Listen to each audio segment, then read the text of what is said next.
Guys, me Rob with Oakwood Machine Works. I wanted to do a quick video on the newest, well, on the shop in general, and on the newest addition to the shop, the Haas Mini Mill 2. So basically the Tormach over there, it was not able to keep up with what I was trying to do. I was just starting to get stacked up with so much work that I needed another machine, so talked about a 440, jumped up to a 770, started talking about the Automate mills, and by the time you start spending 30 grand, I don't want to say everything else comes out in the wash, because it doesn't, but it kind of made sense to start looking at something like this, and so far it's worked out for us very well. With the exception of an error on the tool changer, where it basically stalls out when it comes in and grabs the tool. The drive lugs rotate back and forth and it gets caught up. There's an alignment lug, or alignment key back in there that it gets stuck on, and it happens with any given pocket, any given tool. The techs came in and shut me down for a day, for like the second, third time. They've been out here 5 times on it. Which, that has been kind of frustrating. Bought a Haas to not have a whole lot of issues and kind of have a turnkey solution, and they dinged up my table. They scratched my enclosure when they were standing in it. They had the top of the enclosure off, which, you know, all that kind of stuff kind of has to happen, except for the damage to the machine. I know you have to climb into the machine, I know you have to take things apart, but it's less than a year old. It's less than half a year old. It's like 5 months old.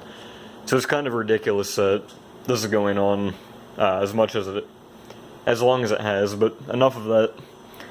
We got the high-speed machining option, we got the 10K spindle, got whips, of course. I don't know if you can buy a Haas anymore without whips. I mean, I know you can, it's an option, but does anybody buy it without?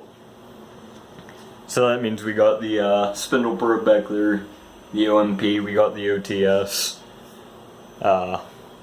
Great investment. It was extremely expensive, especially for a small guy like me, but having the tool breakage detection, the diameter probing, how quick I can set up a tool, it's just awesome. We outfitted it with the Pearson Pro Pallet System. Those of you who know me and follow me on Instagram know that I love this setup. It works great. Back here, you're gonna have to excuse the mess, but I have duplicate pallets for a family of parts I run. It's outstanding for that. I have that pallet, have a blank one down there. Have the mini pallet, the Pearson mini pallet. I need to start utilizing it more because that can actually fit next to the PPS. So that would be really good for these, there's a cat. I need to build a fixture for these guys. I manufacture mostly electronics components, so I might make a pallet to produce these. This is a product I offer, so if you need encoder knobs or potentiometer knobs, hit me up, because that's what I do. So there's that. I have an orange vise, which it's an outstanding quality vise. I mean, I don't have a whole lot of experience with vices. I have the GMT. I have this Tico for sale, but the orange is just an outstanding vise. Being able to switch it over to a single station from a dual station, I can put pallets on it. Yeah, it's great. What else do we have going on? The Tormach. So, you may know I was in my basement for a year with the Tormach. It was cramped, but it was a little machine shop for me, and even looking back, it was awesome. One of the Johns or somebody on the internet was saying how awesome it is to have a CNC machine, and that's really easy to forget when you own two of them. I mean, when you walk up to a Haas every day, it just kind of becomes part of a daily grind. I love it, but kind of gets stressful some days, and you forget just how great it is being able to say, today I want to make this. And you can't always do that, but I mean, it's like, I wanted a fog buster, but I didn't want to spend almost $400 on one. So I fire up the mill, and I make one. My surface finish was crummy at best on that. Something up with the Superfly. That side's with the shear hog. A lot better. My Omnic Master sourced a bunch of parts, made a little extension tube, because what you have to do with the this style of mister is you have to have a feed tube going into the coolant as it's pressurized. It's not a Venturi, which that's the best way to do it. So that's how I'm feeding a tube through. I have a nipple on the outside, nipple on the inside, just going to run an 1/8 inch line.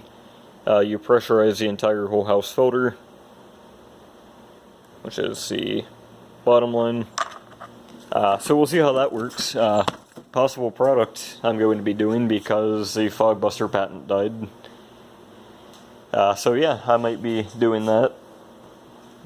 We have some brackets that I'm doing. These are actually a fairly tight tolerance part. It's the tightest I've ever done. I mean, half a thou makes a huge difference. So what I'm learning to do is I'm going to be using the Renishaw, what do they call it? Renishaw Inspection Plus package to probe this diameter, or not diameter, but basically what I'm going to do is set some work offset that I barely ever use off of this ledge, because that's critical. And then I'm going to measure like 1/2 inch from that, because in my CAD I can know what that distance is, and I know I want it to be minus 3/10. So I will come out from there 1/2 inch, hit, and then I will have a tolerance associated with that. And then somewhere from there, I can have it adjust my diameter geometry. So the macro that I'm using to do that, I'm not sure if I have it up here or not. If I can even find my cursor. So we'll pull that up. What do we have here? File. Bear with me just one moment. I mean, this is simple at best. So I walked through it. I just started learning this the other day, and I'm finally starting to get an understanding of it. So this is referencing page 7 to 12 of the Renishaw Inspection Plus package. If you want this file, it's for board inspection. Let me know and I'll send it to you.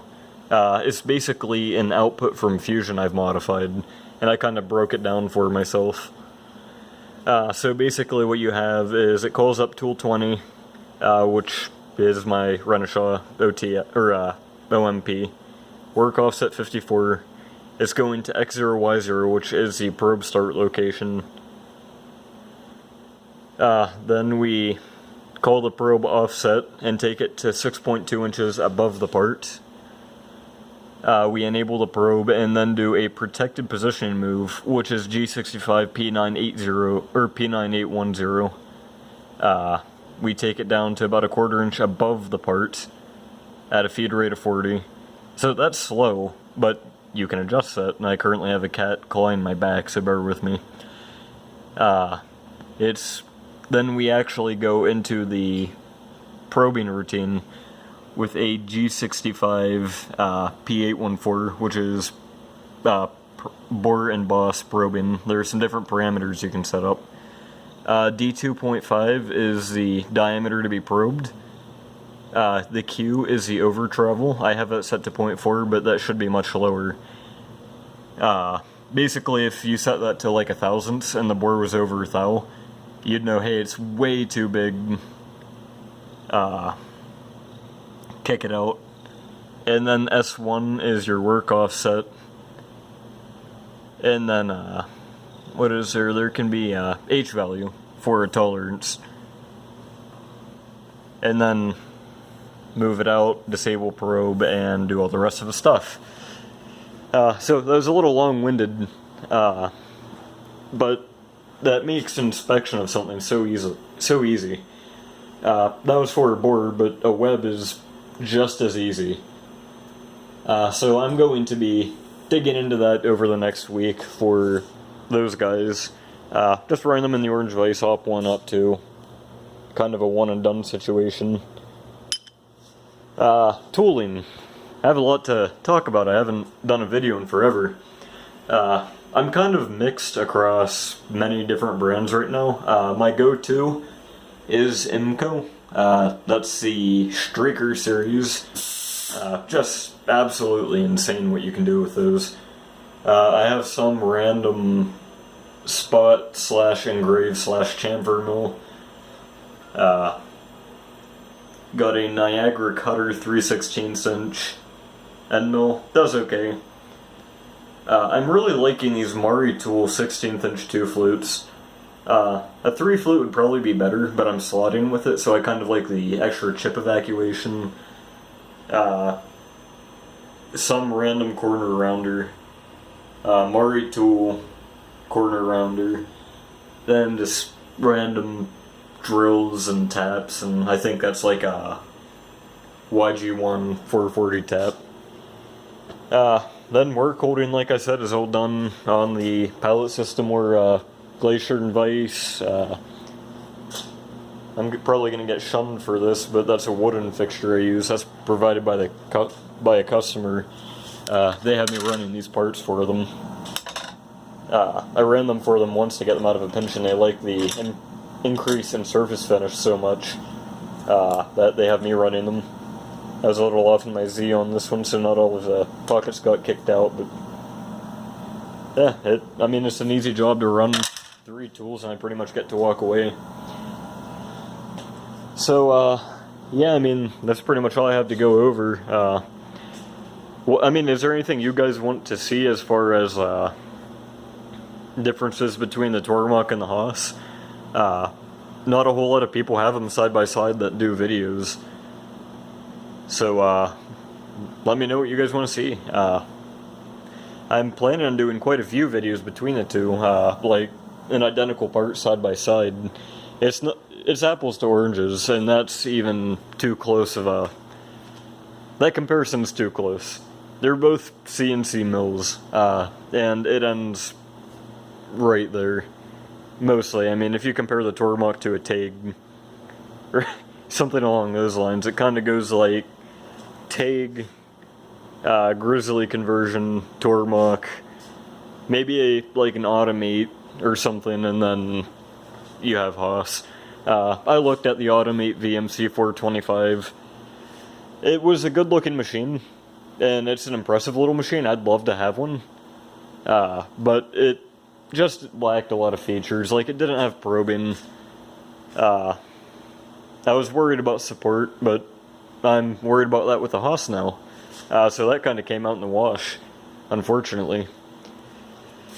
But I will stop my mumbling. I'm going to be doing some videos on processes that I'm doing and whatnot. The storm just let up. So yeah, thanks for watching, guys, and take it easy.